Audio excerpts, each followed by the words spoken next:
Somewhere in this country, right now, someone is standing in front of an open medicine cabinet, staring at a bottle they've taken every night for years, and they have no idea it might be the reason they can't find their car keys anymore. Not because they're getting old, because of what's inside that bottle. I'm Dr. William, and after 15 years in practice, I can tell you the hardest conversation I ever have with a patient isn't about a diagnosis, it's about a prescription. Because the truth nobody wants to say out loud is this. Some of the most common medications sitting in senior medicine cabinets right now are quietly rewiring the brain, and by the time the forgetfulness becomes obvious, real damage may already be done. Here's what makes this different from ordinary aging. Ordinary aging is slow, it's misplacing your glasses once in a while, blanking on a name, and remembering it 20 minutes later. What I'm talking about today is faster, sharper, and far more preventable than most families realize.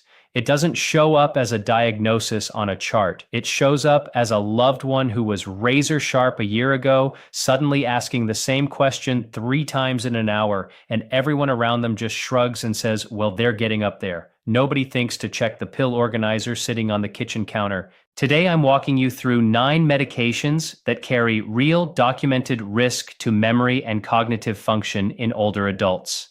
Medications so common, so ordinary, so unremarkable looking that almost nobody questions them. Some are prescription. Some you can buy without ever speaking to a pharmacist. We'll count them down.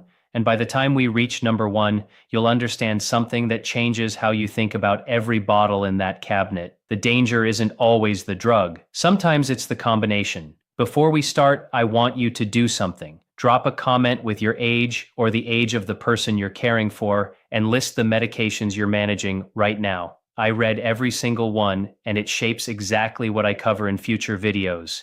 This isn't just content to me. It's genuinely the reason I started making these videos in the first place. Let's begin with number 9.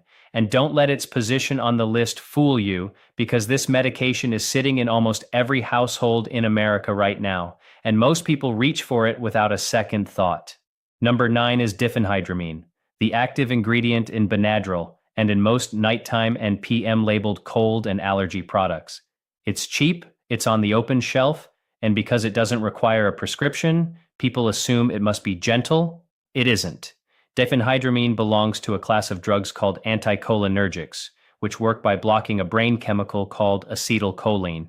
Acetylcholine is essential for forming new memories and staying mentally alert. As we age, the brain naturally produces less of it, which means an aging brain has far less room to absorb a chemical that blocks it. The structure that takes the hardest hit is the hippocampus, the part of your brain responsible for turning short-term experience into long-term memory. In practice, I've watched patients take a nightly antihistamine for sleep year after year and slowly lose their sharpness without ever connecting it to the pink pill on the nightstand. This isn't a fringe concern. Anticholinergic burden in older adults is one of the most well-documented risk factors geriatric physicians actively screen for, precisely because it's so easy to overlook. The drug feels harmless because it's sold next to gum and mints at the checkout counter, but harmless and unregulated are not the same thing. Here's the contrast that matters. A 30-year-old brain has plenty of acetylcholine to spare. It can absorb the hit from an antihistamine and barely notice. A 75-year-old brain is already running on a smaller reserve, and every dose lands heavier. That's the piece almost nobody explains at the pharmacy counter, because the label doesn't warn you about cumulative effects over years of nightly use.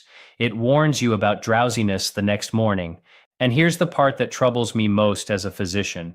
This isn't a rare interaction buried in fine print. It's one of the most consistently flagged concerns in geriatric prescribing guidelines. The kind of thing pharmacists are trained to watch for and families are never told about. A senior can walk into any drugstore in the country, buy a box of nighttime cold medicine off an open shelf, and walk out with something that carries real cognitive risk when used night after night for years. No conversation, no warning sticker, no pause at the register. That gap between how a drug is sold and what it actually does inside an aging brain is exactly where this entire list lives. So here's what to actually do with this information. Read the label on anything you take to fall asleep and anything marked nighttime, PM, or allergy relief, because a large number of these products are simply diphenhydramine wearing a different name. If allergies are the issue, newer generation antihistamines like loratadine don't cross into the brain the same way and carry far less cognitive risk for long-term use. And I want to be completely clear about something before we go any further in this list. Never stop a medication on your own. Bring this to your doctor or pharmacist. The goal isn't fear, it's awareness. Because awareness is the only thing that lets you ask the right question at your next appointment instead of quietly assuming your memory changes are just age catching up with you. That's number 9. And if you thought that one hit close to home, wait until you hear what's coming at number 8, a medication almost every senior with heartburn has been told to take indefinitely without ever being told what indefinitely might quietly cost them, both physically and mentally, over the years ahead. Number 8 is a medication your stomach thanks you for and your brain quietly pays for over time. It's the class of drugs called proton pump inhibitors. The big names are omeprazole and esomeprazole, though you probably know them by their shelf names.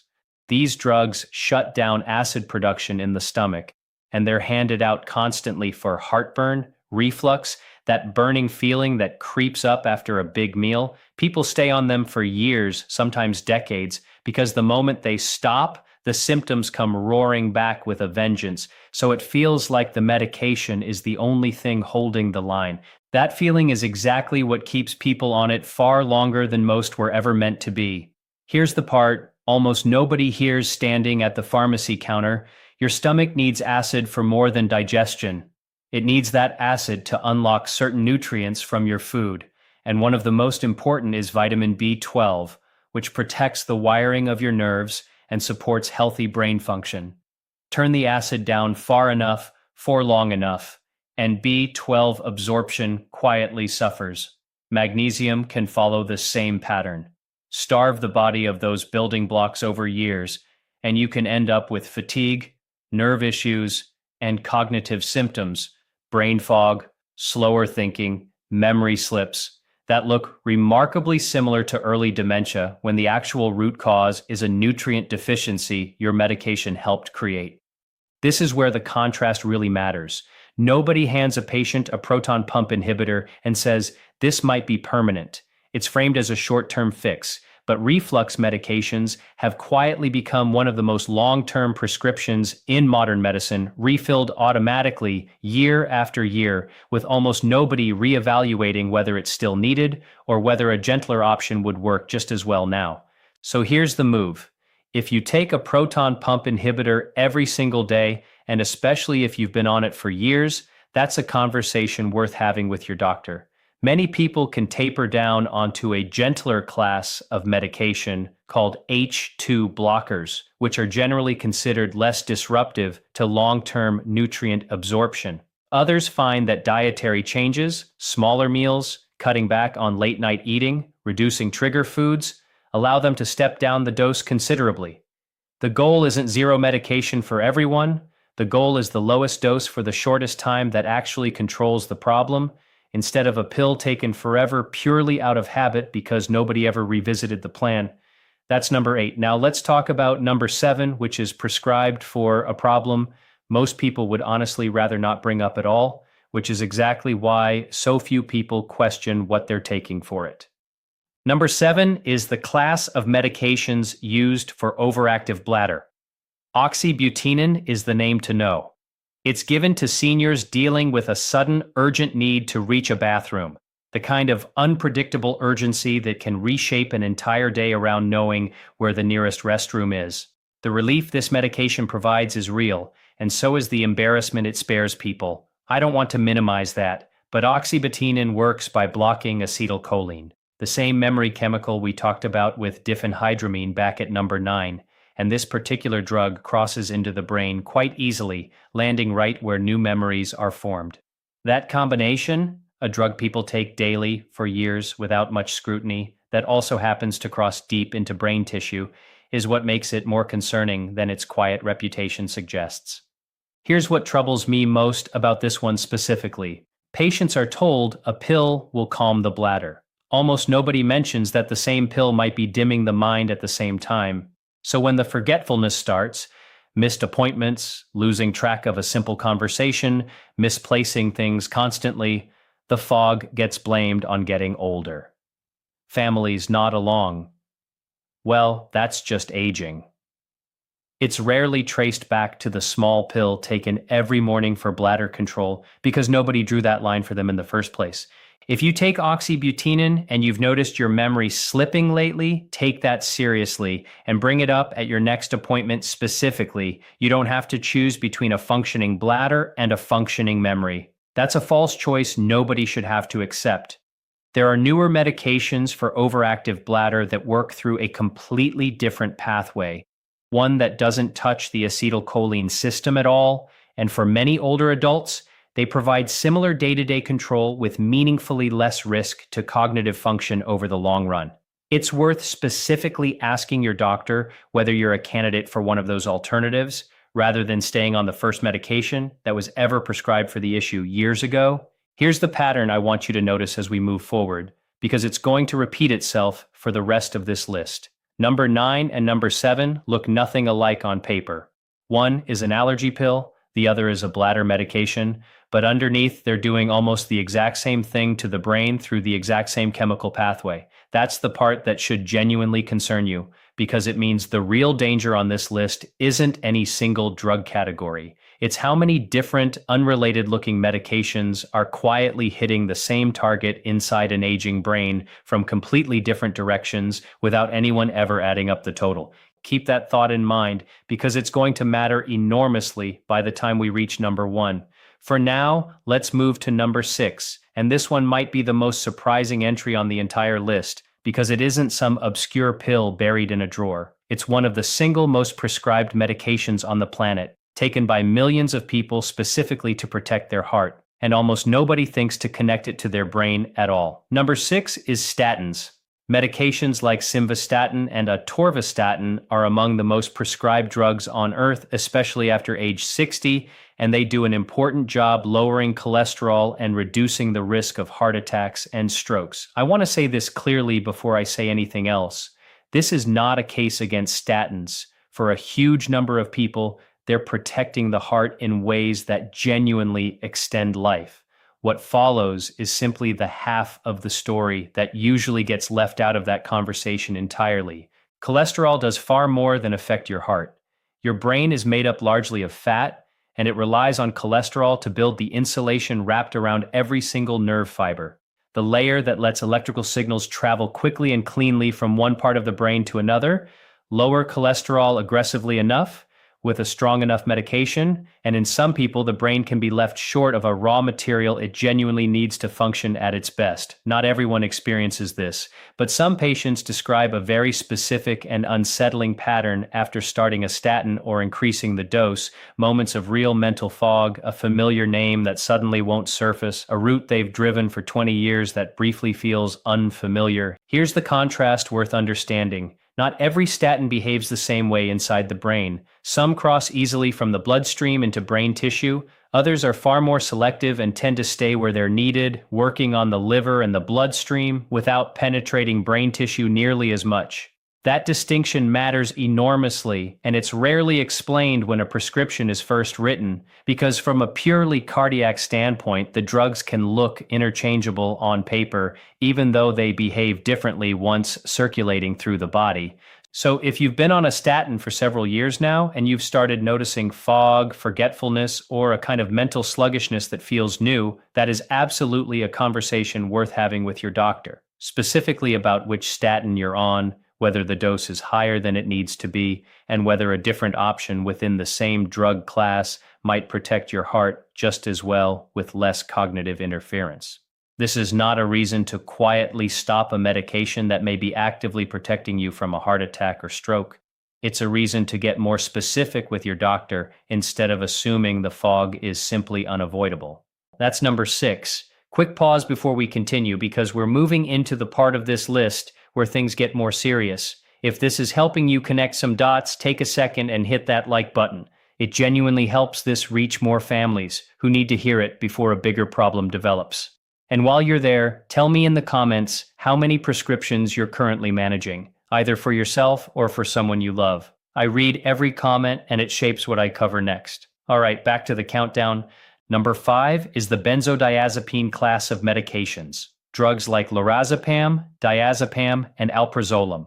These are among the most commonly prescribed medications in the country for anxiety and sleep problems, and they work by boosting a calming brain chemical that turns down an overactive nervous system. At first, for a lot of people, they feel like a genuine rescue. The panic eases. The racing thoughts slow down. Sleep, which may have felt impossible, finally comes. That's real relief, and I truly don't want to dismiss how meaningful it genuinely is for someone in genuine distress. But over time, with continued use, the picture tends to shift. What starts as a short-term rescue can quietly become a long-term chemical sedation of the entire nervous system. Learning slows, mental flexibility decreases. Many patients describe a kind of emotional flatness, as though they're moving through the day behind glass, present but somehow not entirely themselves.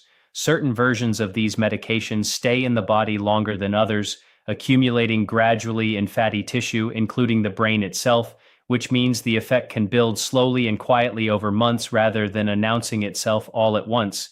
Here's the part of this one that troubles me most as a physician, and it's genuinely different from everything else we've covered on this list so far. If a benzodiazepine is stopped suddenly after extended use, the original anxiety or insomnia often comes roaring back, frequently worse than before, sometimes accompanied by agitation that can become genuinely dangerous. That rebound effect makes the medication feel absolutely indispensable at precisely the moment it may be doing the most harm, which is exactly why so many people stay on it far longer than anyone originally intended, simply because stopping feels riskier than continuing. So here is the rule, and I want you to hear this clearly. If you've been taking a benzodiazepine for more than a few weeks, do not stop it suddenly on your own, because doing so can genuinely be dangerous. This is one that requires working closely with your doctor to taper gradually, often over weeks or months, never all at once. There are gentler paths forward for anxiety that don't carry the same sedating, cognitive clouding effect, and there are structured, non-medication approaches to insomnia that have shown real success in helping people sleep without the long-term cost to memory and clarity. The goal isn't to villainize a medication that helped someone through a genuinely difficult season. It's to make sure nobody stays on it for a decade simply because nobody ever revisited the original plan. That's number 5, and we're now entering the second half of this list. The half where the medications get more familiar and in some cases more surprising than anything so far. Number 4 is a single medication prescribed for 3 completely different problems, which is exactly why it became so widespread and exactly why almost nobody realizes how much weight it's quietly carrying. Number 4 is amitriptyline, an older antidepressant still widely prescribed today for nerve pain, sleep difficulties, and even migraine prevention. That versatility is exactly why it became so widespread. It looks like a medication that can do everything. But beneath the surface, it's one of the more powerful anticholinergic drugs still in common use, meaning it blocks acetylcholine aggressively, the very chemical every single medication on this list has been circling back to. It blocks it so strongly that with long-term use, memory problems stop being a rare side effect and start looking like an expected outcome instead. Here's the contrast that makes this one so easy to miss. It doesn't require a high dose to matter. A small nightly dose taken for years for something as ordinary as nerve pain or sleep can quietly erode cognitive function with no obvious warning sign until real ground has already been lost. Patients notice words disappearing, concentration weakening, and they assume it's simply part of getting older, because nobody ever connected the fog to the small pill they've taken every night without a second thought. If you or someone you love takes amitriptyline, that's a conversation worth having soon. There are alternatives for nerve pain, for sleep, and for mood that carry meaningfully less of this particular burden, and your doctor can walk you through which ones make sense for your specific situation. Number 3 is the one I told you to watch for because it's prescribed to millions of people for something that sounds completely harmless. It's paroxetine, one of the most widely used antidepressants in a family known as SSRIs. On the surface, it looks like a modern, gentle option, far kinder than many older psychiatric medications. But here's the detail rarely discussed. Paroxetine carries meaningful anticholinergic activity, unlike most other medications in its own family. That single trait sets it apart from closely related antidepressants and quietly ties it back into the exact same chemical pathway every other entry on this list has been disrupting. There's a painful irony sitting inside that fact.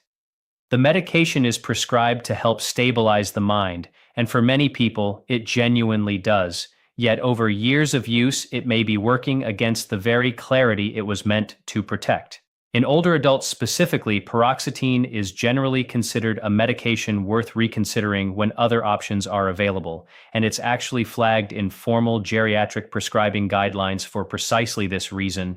If you take it, that's worth raising directly with your doctor. There are other SSRIs that tend to carry less of this specific risk while offering similar relief for mood and anxiety.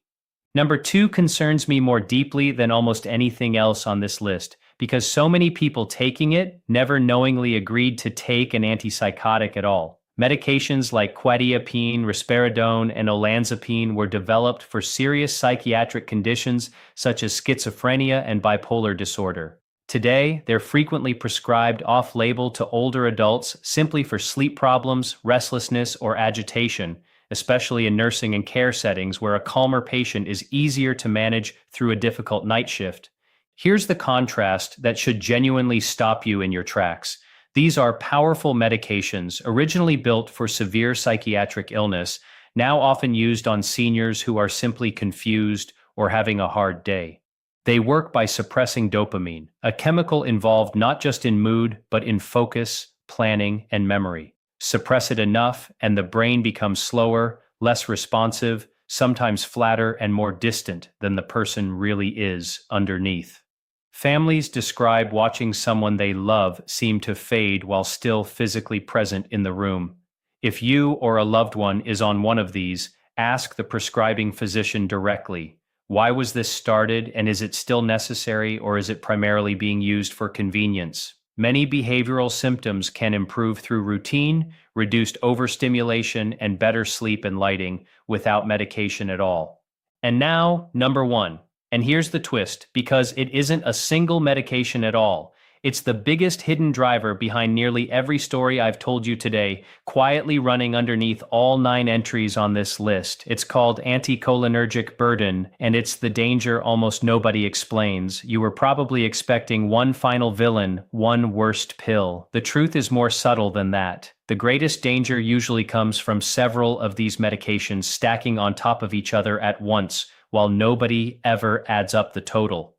Picture a senior taking an antihistamine for sleep, a bladder medication during the day, and an antidepressant for nerve pain, each one on its own producing a small, barely noticeable effect.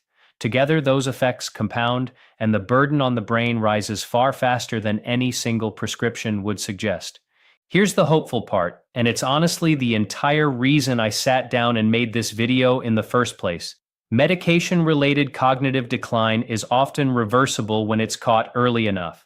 Reduce the burden under proper medical guidance, and many people regain real clarity, energy, and memory within weeks or months. The brain is far more resilient than most people ever realize, but only once the actual source of the strain is identified and removed. The fix doesn't require a miracle. It requires a careful medication review with your doctor or pharmacist, looking at everything together, not one prescription in isolation. So here's what I want you to do this week, and I mean actually do, not just nod along. Sit down, list every medication, every over-the-counter product, and every supplement in your house, and ask your doctor to review the total picture, not just each pill in isolation. Tell me in the comments which of these 9 you recognized from your own cabinet, and tell me you'll ask for that review. Your answer might be exactly what helps the next person reading it. I'm Dr. William. Stay sharp, and I'll see you in the next one.